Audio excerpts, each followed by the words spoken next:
মাধবপুরের গোপাল সিংয়ের রাজঘরানা স্বাধীনতার ৭৫ বছর পরেও একই রকমভাবে অক্ষুণ্ণ ছিল। আমজনতার কাছে তিনিই ছিলেন ওখানকার রাজা এবং প্রজাপালক। গ্রামে যে সমস্ত ছোটখাটো ঘটনা ঘটত সেই খবর পুলিশের কাছে যাবার আগেই তার কাছে আসত। তার ছেলে রাজপ্রতাপ কয়েকদিন আগেই ইউএসএ থেকে নিজের পড়াশুনো শেষ করে তার বাবার রাজকার্যে সাহায্য করার জন্য এসে পৌঁছয়। ডাইনিং টেবিলে লাঞ্চ করার সময় ঠাকুর গোপাল সিং তার ছেলেকে বলল, বাবা, আমি তো জানতামই যে একবার বিদেশে যাওয়ার পর তুমি ঠিক ফিরে আসবে। খুব ভালো। তুমিও তোমার পূর্বপুরুষদের মান মর্যাদা আর তাদের গৌরব নিয়ে শ্রদ্ধা আছে। বাবা, আমাদের দেশের মাটিতে যে ব্যাপারটা রয়েছে সেটা বিদেশে কোথায়? এখানেই থেকে তোমার বিজনেস দেখাশোনা করব। তাহলে বলো, তোমার কি প্ল্যান? বাবা, আজকাল রয়্যাল ফ্যামিলিরা নিজেদের পুরনো কেল্লা রেনোভেট করে বিয়ে বাড়ি বা অনুষ্ঠান বাড়ির জন্য ভাড়া দেয়। এমনিতে আমাদের এখানে আশেপাশে এরকম অনেক জায়গা আছে, কিন্তু আমি ভেবেছি আমাদের যে পুরনো কেল্লাটা রয়েছে না, ওটাকে ভালো করে রেনোভেট করে একটা রিসর্ট বানানো হোক, যাতে ওখানে যারা আসবে তাদের কোনো সমস্যা না হয়।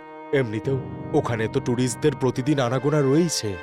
রাজপ্রতাপের কথা শুনে গোপাল সিং খুবই রেগে গেলেন আর নিজের চেয়ার ছেড়ে উঠে দাঁড়িয়ে বললেন, বাবা, তোমার যেটা করার ইচ্ছে সেটা এখানেই, এই মাধবপুরেই করো।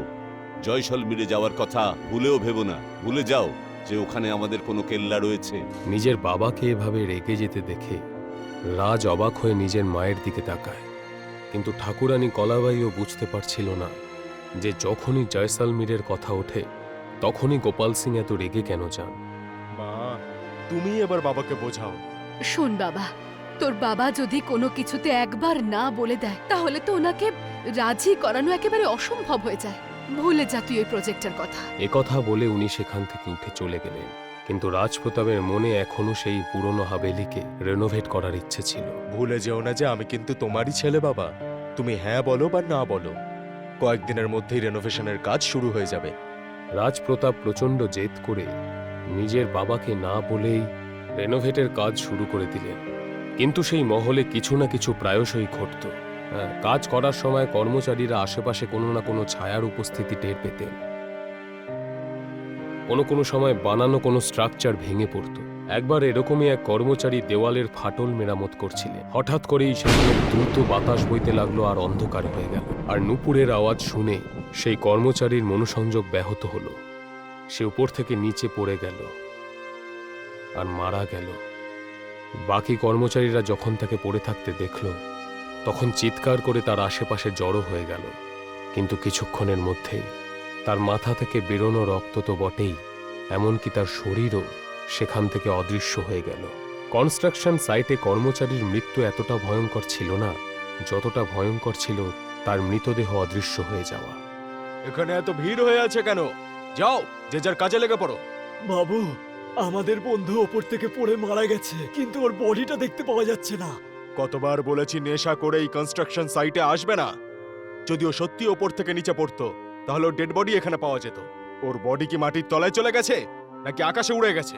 উল্টো পাল্টা আজে বাজে কথা বলতে এসো না। যাও, গিয়ে নিজেদের কাজে লেগে পড়ো। কিন্তু ম্যানেজারের কথায় কর্মচারীদের কিছুই যায় আসলো না, কারণ তাদের চোখের সামনে তাদের বন্ধুর মৃতদেহ অদৃশ্য হয়েছিল। তারা সবাই দ্রুত ঠাকুর সিংয়ের কাছে পৌঁছল আর সমস্ত ঘটনা তাকে খুলে বলল।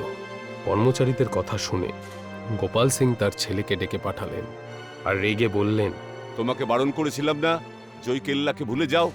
কিন্তু তবুও তুমি ওখানে কনস্ট্রাকশনের কাজ কেন চালু করেছো? দেখো আজ কি হয়ে গেল।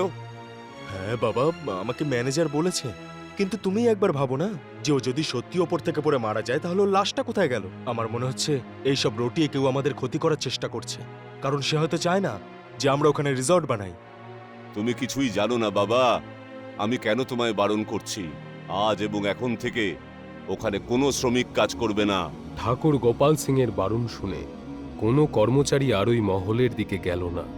কিন্তু রাজপ্রতাপ সিংহ জেদের বশে পুরো মহলটা রেনোভেট করে ফেলল। কর্মচারীরা মহলের মধ্যে একটা গুপ্ত ঘর দেখতে পেল, যার ভেতরে অনেক হিরে জহরত আর মণিমুক্ত ছিল। রাজপ্রতাপ সেই সমস্ত কিছু নিজের সঙ্গে নিয়ে মহলে ফিরে এলো। কেউই কিছু জানতে পারল না। ওই রিসর্ট ওপেনিং করার জন্য যখন রাজপ্রতাপ তার বাড়ির সবাইকে ইনভিটেশন জানালো, তখন ঠাকুর গোপাল সিং সেই রিসর্টে পা রাখতেও অস্বীকার করলেন। কিন্তু ওনার স্ত্রী কলা দেবী সেই রিসর্টে পৌঁছলেন। পুরুত মশাই পুজো সম্পন্ন করার পর পুরো রিসর্টে গঙ্গাজল ছিটিয়ে দেবার কথা বলা হলো। যে কর্মচারী গঙ্গাজল ছিটাচ্ছিলেন সে সেই গুপ্ত ঘরের সামনে জোরে ঝটকা খেল আর ছটপট করতে করতে মাটিতে পড়ে গেল, আর তার মৃতদেহ অদৃশ্য হয়ে গেল। অন্যদিকে পুরুত মশাই সেই কুনজর থেকে বাঁচার জন্য একটা কাপড়ের মধ্যে নারকেল চাল আর একটা সুতো নিলে মূল দরজার সামনে এটাকে বেঁধে দাও। রাজপ্রতাপ ওনার কথা শুনে যেই সেটাকে মুখ্য দরজায় বাঁধল, সেই কাপড়ে আগুন লেগে গেল আর নারকেল মাটিতে পড়ে গেল। যেই নারকেলটা পড়ল সেটা পুরো কালো হয়ে গিয়েছিল আর তার মধ্যে পোকা লেগে গিয়েছিল। এটা কি অশুভ ঘটনা ঘটলো বলুন তো ঠাকুর মশাই? মা, তুমি এত আজে বাজে কেন ভাবো? দোকানদার হয়তো পচা নারকোল দিয়েছে। আর ওই আগুন, ওই ব্যাপারে তুই কি বলবি বলতো? তোর বাবা তো একদম ঠিকই বলেছিলেন। আমারই ভুল যে আমি তোকে সমর্থন করতে এখানে এলাম। আমি আমার বৌমাকে নিয়ে ফিরে যাচ্ছি। তুই যদি এখানে থাকতে চাস তাহলে থাক। কলাদেবী নিজের পরিবারের সদস্যদের নিয়ে সেখান থেকে চলে এলেন। অন্যদিকে মাধবপুরের মহলে কালো মেঘ ছেয়ে গিয়েছিল আর কোনো একজনের অট্টহাসি পুরো মহলে প্রতিধ্বনিত হচ্ছিল। যেই সেই আওয়াজ ঠাকুর গোপাল সিং শুনতে পেলেন, কে আছো এখানে, যেখানে শয়তানের মতো হাসছো? তখন নুপুরের আওয়াজ পাওয়া যাচ্ছিল। সে অবাক হয়ে এদিক ওদিক দেখতে লাগলো, কিন্তু সে কাউকেই দেখতে পেল না। সে সময় মাটি থেকে ধোঁয়া উঠতে লাগলো আর ঠাকুর গোপাল সিং এর চোখের সামনে সেই ধোঁয়া থেকে জন্ম নিল একজন রাজপুত মহিলা।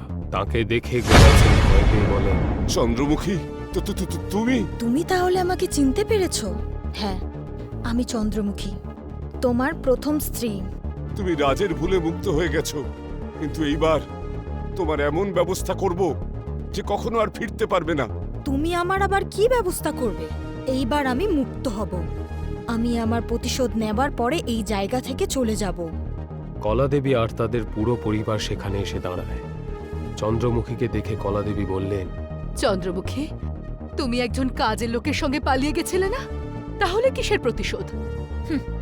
তুমিও ওর কথা বিশ্বাস করলে? আমি আমার বাবার একমাত্র সন্তান ছিলাম। ওনার ধন সম্পত্তি পাবার লোভে ওনার বাবা মা জোর করে আমার সাথে ওনার বিয়ে দিয়ে দেন। উনি শহরে পড়াশোনা করেছেন, ওনার ভাবনা চিন্তা আলাদা ছিল। কিন্তু আমি গ্রামের সাদাসিধে একটা মেয়ে। কিন্তু যখন উনি আমার সাথে খুশি থাকতে পারলেন না, ওনার মা আর উনি মিলে আমাকে জয়সালমীরের কারাগারে বন্দি করে রাখেন। খিদে তৃষ্ণাতে আমার অবস্থা খারাপ হয়ে গেছিল। আমি খুব কষ্ট পেয়ে মারা গেছি। এরা ধনসম্পত্তি পাওয়ার লোভে আমাকে মেরে দিয়েছিল, আর সেখানেই আমার আত্মা বন্দি ছিল। যখন ওই মহলের মধ্যে আমার আত্মা ঘুরতে থাকে, তখন একটা তান্ত্রিকের দ্বারা আমার আত্মাটাকে বন্দি করে ওরা এখানে চলে আসে। ওরই ছেলে আমাকে মুক্ত করেছে, তাই ওখান থেকে আমি মুক্ত হতে পেরেছি। এটা হয়তো ঈশ্বরেরই ইচ্ছে ছিল যে আমি এর প্রতিশোধ নিতে পারবো। তুমি এরকমটা করতে পারো না, কারণ উনি আমার স্বামী। স্বামী তো উনি আমারও ছিলেন, কিন্তু এরম একটা মানুষের স্ত্রী হওয়ার থেকে বিধবা হওয়াটা অনেক ভালো। এ কথা বলতে বলতে চন্দ্রমুখী রূপ পরিবর্তন হল আর গোপাল ঠাকুর সিংহের গলা চেপে ধরে তার মুন্ড দেহ থেকে আলাদা করে দিলেন আর তার শরীরে আগুন লাগিয়ে দিলেন। যখন গোপাল ঠাকুর সিংহের শরীর জ্বলছিল, চন্দ্রমুখী মুক্তি পাচ্ছিল। আমার প্রতিশোধ পূর্ণ হলো। এখন এই গুপ্তধন অভিশপ্ত নয়। তোমরা এর ব্যবহার লোকেদের ভালোর জন্য করো। একথা বলে তিনি ধুঁয়ো হয়ে সেখান থেকে চলে গেলেন। রাজপ্রতাপ সেই পুরো সম্পত্তি জনস্বার্থে ব্যবহার করলেন আর জয়সালমীরের সেই রিসর্ট থেকে পাওয়া সমস্ত অর্থ চন্দ্রমুখী ট্রাস্ট নামে একটা অরফানেজে দিয়ে দিলেন।